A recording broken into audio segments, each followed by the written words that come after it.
Hi மக்களே, மேக சந்தேசம் serial 2-3 நாளாக நம்ம பார்க்கவே இல்லை, பார்க்கலாம்.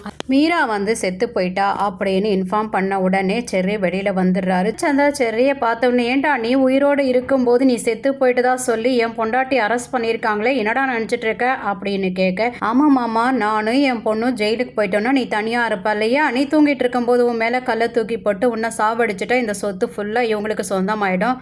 அதுக்கப்புறம் இந்த முதல் பொண்டாட்டியான சாரதாவை கூட்டிகிட்டு வந்துட்டு 2 பொண்டாட்டியோட ஜாலியாக வாழலாம்ல, அதுக்காக தான் மாமா அப்படின்னு சொல்ல, இல்லை மாமா அப்படின்னு சரி சொல்கிறான். வாயை மூடுறா, உன்னை வளர்த்ததுக்கு நல்ல கைமாறு செஞ்சிட்டடா அப்படின்னு சொல்ல, உடனே கேபியோ அபூர்வாவை பார்த்து உனக்கு டவுட் இருக்கு செர்ரி உயிரோட இருக்கான்னு சொல்லிட்டு, அதுக்காக அவனை வெளியில் வரணுன்றதுக்காக நீ தான் மீராவை கொலை பண்ணியிருக்க, நீ கொலை பண்ணுறது ஒன்றும் உனக்கு புதுசு கிடையாது அப்படின்னு சொல்ல, இது கேட்ட உடனே சரச்சந்திரா நீ தான் என் தங்கச்சியை கொன்னையா அப்படின்னு அபூர்வாவை பார்த்து கேட்க, என்ன மாமா நீங்களே இப்படி கேட்கலாமா அப்படின்னு சொல்லும்போது, அதுக்கு கேபியோ சரச்சந்திரா நீங்க முட்டாளா இருக்கிறதுனால தான் இன்னும் இவ்வளவு நம்பிட்டு இருக்கீங்க அப்படின்னு சொல்ல, ஓங்கி பலான்னு ஒரு அறை விடுறாங்க அபூர்வா. என் மாமா பத்தி எதனா பேசினா நான் சும்மா இருக்க மாட்டேன் அப்படின்றாங்க. ஆமா, நான் தான் மயக்க மருந்து கொடுத்து அவளை இப்படி படுக்க வச்சிருக்கேன்னு சொல்லிட்டு தண்ணி எடுத்துட்டு வந்து தெளிச்சு விட்ட உடனே மீரா எந்திரிக்கிறாங்க. இங்க பாருமா மீரா, உன் பையன் வந்துட்டான் பாரு, அருமை பையன், என்ன போலீஸ்ல பிடிச்சி கொடுக்க பார்த்தியே அப்படின்றாங்க. அதுக்கப்புறம் அபூர்வா போலீஸ்காரங்க பார்த்து இந்த பிரச்சனை நாங்களே பார்த்துக்கிறோம் சார், நீங்க போங்கன்னு சொல்ல, சரச்சந்திரா இவங்களெல்லாம் பார்த்து சொல்றாங்க, பாத்தியாடா இதுதான்டா என் தேவதை அபூர்வா அப்படின்றாரு. அபூர்வா கேபியை பார்த்து, உன்னை பார்த்தா பாவமா இருக்கு, உண்மையிலே சோபா சந்திராவை நான் தான் கொன்னேன்னு நீ சொன்னாலும் என் மாமா நம்ப போறது கிடையாது, நீ சாமியார் வேஷத்துல வரும்போதே நான் உன்னை கண்டுபிடிச்சிட்டேன், ஆனா தெரியாத மாதிரி நான் நடிச்சேன்னு சொல்லிட்டு ஷாக் கொடுத்துட்டு போறாங்க அபூர்வா. வேதனையோட சரச்சந்திரா மாடி மேல நின்றுட்டு இருக்கும் போது சாப்பிடறதுக்காக மீரா கூப்பிடுறான். எனக்கு வேண்டாம், நான் செத்துலான்னு இருக்கேம்மா, 3 நாள் சாப்பிடாம இருந்தா செத்துலான்னு சொல்றாங்க, நானும் அபூர்வாவும் செத்துறோம், இதுதானே உன் புருஷனுக்கும் உன் பிள்ளைக்கும் வேணும், அதுக்கப்புறம் இந்த சொத்தெல்லாம் வச்சு வாழட்டும் அப்படின்னு சொல்றா. நீங்க செத்து போயிட்டா நானும் செத்து போயிடுவேன் மீரா சொல்ல, நீ என் பொண்ணு நட்சத்திராவா பாத்துக்கமா, நீ இல்லைன்னா அவளையும் சாவடிச்சிருவாங்கம்மா அப்படின்றாரு. திடீர்னு என் முதல் பொண்ணு வந்தா, பாசத்தையெல்லாம் கொட்டி என்னை பாத்துக்கிட்டா, அதுக்கப்புறம் திடீர்னு காணாம போயிட்டா, இனிமே அப்படி நடக்காம நான் பாத்துக்கிறேன் அண்ணே, வாங்க அண்ணே, நான் வாக்கு கொடுக்குறேன்னு சொல்லிட்டு சாப்பாடு எடுத்துன்னு வந்து ஊட்டி விடுறான் மீரா. நட்சத்திரா கிட்ட சொல்றாங்க அபூர்வா, அந்த பூமி சாகிறது நான் பாத்துக்கிறேன், இந்த செர்ரியை எப்படி சாவடிக்கலாம் நீ பாருன்றாங்க. இங்க ககன் வீட்டுல எல்லாரும் டைனிங் டேபிள்ல உட்காந்து சாப்பிட்டுட்டு இருக்கும் போது பூமியே எனக்கு ஊட்டி விடுன்றாரு. முடியாதுன்றா, இந்த போட்டோவை என் அம்மாக்கு அனுப்பிடுவேன்னு சொன்னதுனால அதுக்கப்புறம் ஊட்டி விடுறா. யாருமே ரீசன் கேட்கலினாலும் கூட பூமி சொல்றா, நீங்க கதவுல உங்க கைவிரல் நசுங்கிடுச்சு இல்லையா, அதனால நானே ஊட்டி விடுறேன் மாமான்னு சொல்லிட்டு ஊட்டி விடுறா. எல்லாரும் சாப்பிட்டு போன பிறகு நான் உனக்கு ஊட்டி விடுறேன்னு சொல்லிட்டு ககன் ஊட்டி விடுறாரு. ஐயோ இப்பதான் உன் விரல் நசுங்கிடுச்சின்னு சொல்லியிருக்கல அப்படின்னோடனே, அதை நான் பாத்துக்கிற விடு அப்படின்ட்டு ஊட்டி விடுறாரு. நைட்டு 11 மணிக்கு ககனை எழுப்பி, நாளைக்கு எனக்கு சர்ப்ரைஸ் கொடுக்குறேன்னு சொல்லியிருக்கலையா, என்னன்னு சொல்லு, எனக்கு தூக்கவே வரல அப்படின்னு கேட்குறா. நாளைக்கு தான் நான் சொல்லுவேன் அப்படின்னு தூங்குறாரு. அங்கேயே வெயிட் பண்ணுறா. 12 மணி ஆகுது நைட்டு. திரும்பவும் எழுப்பி, நாளைக்கு சொல்கிறேன்னு சொன்னீங்க இல்லையா, இப்போ 12 மணி ஆயிடுச்சு சொல்லுங்க அப்படின்றா. டென்ஷனாக எந்திரிச்சு உட்காந்து, நாளைக்கு அங்கே கூட்டிகிட்டு போய் தான் உனக்கு சொல்லுவேன், போய் தூங்கு அப்படின்றாரு.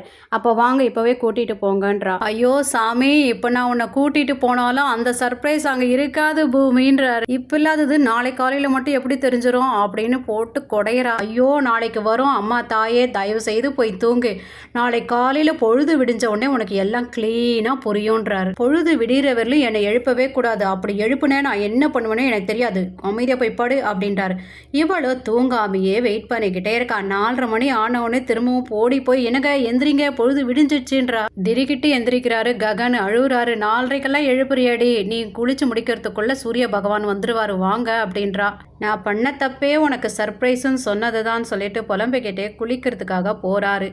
எல்லாரும் வந்து February 14th கொண்டாடுறாங்க. செர்ரி பூக்களால் அலங்காரம் பண்ணுறாரு. ஐ லவ் யூ நட்சத்திரான்னு சொல்லிட்டு சரச்சந்திராவோ ஸ்பெஷலாக காஃபி போட்டு எடுத்துட்டு வந்து அபூர்வா கிட்ட கொடுத்துட்டு ஒரு ரோஸ் கொடுத்து ஐ லவ் யூ சொல்கிறாரு. ககன் பூமியை கூட்டிட்டு வேலண்டைன்ஸ் டே கொண்டாடுற அந்த ஹோட்டலுக்கு கூட்டிட்டு போகிறாரு.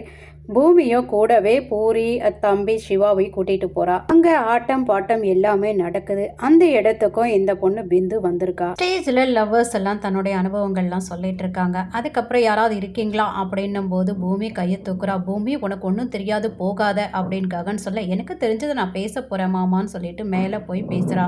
தன்னை இன்ட்ரடியூஸ் பண்ணிக்கிட்டு, என்ன பாசமா பார்த்துக்கிறதுக்கு இந்த உலகத்துல எங்க அம்மா இல்லை, நான் பிறந்த உடனே என் அம்மா இந்த உலகத்தை விட்டு போயிட்டாங்க. நான் பிழைக்கணுன்றதுக்காக என் அம்மா என்னை ஒரு பொம்மைக்குள்ளே வச்சு தூக்கி போட்டிருக்காங்க. அந்த நேரத்தில் ஒரு சின்ன பையன் வந்து என்னை காப்பாற்றியிருக்கான். பூமி பேசிட்டு இருக்கும்போதே பழைய நினைவுகள்லாம் ககனுக்கு வருது. அந்த பையன் இல்லைன்னா நான் இன்னைக்கு உயிரோடு இங்கே நின்று பேசிகிட்டு இருக்க மாட்டேன். அந்த பாபு வேற யாரும் இல்லை. நான் உயிருக்குயிராக காதலிச்சவரும் என்ன உயிருக்குயிராக காதலிச்சவரான என் வீட்டுக்காரர் அப்படின்னு பெரிய சர்ப்ரைஸ் கொடுத்துட்டா ககனுக்கு. ககனை உணர்ச்சி வசப்பட்டு எந்திரிக்கிறாரு. வெயிட் பண்ணுங்க, இன்னும் நான் சொல்ல வேண்டிய கதை இருக்குது அப்படின்றா. என்னை காப்பாற்றும் போது அவரும் பெரிய கஷ்டத்தில் இருந்தாங்க. ரவுடிகள்லாம் அவங்கள துரத்திட்டு இருக்கும்போது வேறு வழி இல்லாமல் என்னை ஒரு கூட்ஸ் வண்டியில் வச்சுட்டாரு. ஒரு நல்ல அப்பா அம்மா கிட்ட தான் நான் வளர்ந்தேன். திரும்பவும் என்னை உன் அப்பா அம்மா கிட்ட போய் சேருன்னு அவங்க அனுப்பி வைக்கும்போது இந்த ஊருக்கு வரும்போது எனக்கு அடைக்கலம் கொடுத்ததும் அவர் தான். அதுக்கப்புறம் மனசில் இடம் கொடுத்தாரு. கடைசியில் ஒய்ஃபை எனக்கு ஒரு அந்தஸ்து கொடுத்துருக்காரு. இவர் தான் என் ககன் அப்படின்னு சொல்ல ககன் உணர்ச்சி வசப்பட்டு வந்து கட்டி பிடிச்சிக்கிறாரு. நான் தான் உங்களுடைய கொலுசு அப்படின்றா. நீ தான் என் கொலுசான்னு சொல்லிட்டு கட்டி பிடிச்சிக்கிறாரு. இன்னும் ககனோட சர்ப்ரைஸ் என்னன்னு காட்டல. சாரதாக்கு ரிங் கிஃப்ட் அனுப்பியிருந்தாரு கேபி. இதோட இந்த எபிசோடு முடிச்சிருக்காங்க. எல்லா எபிசோடுமே நான் ஷார்ட்டாக சொல்லி முடிச்சிருக்கேன். தேங்க்யூ ஃபார் வாட்சிங்.